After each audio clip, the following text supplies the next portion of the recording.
Hey guys, and welcome back to this channel. In this video, I'll be showing you guys how you can revert your notification sound on Discord. So it goes for like any sound, maybe if it was like Christmas or Halloween or something like that. So go to the user settings option. You're going to scroll down to the notification settings. And then under here, there should be like revert to the original sound.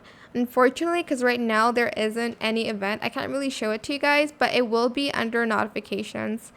On there, there's really not anything like elsewhere. There's not anywhere elsewhere. That's not what I'm trying to say. To change the notification sound, so you'll be able to find it in the notifications option. I think under this one, there will be a setting if it's like Halloween or Christmas or something like that. That is it for this video. I hope it was helpful for you guys. Don't forget to like, comment, share, and also subscribe to this channel if you haven't done that already. If you have any more questions about this video, just leave it in the comment section down below. I will try my best to answer them all for you guys.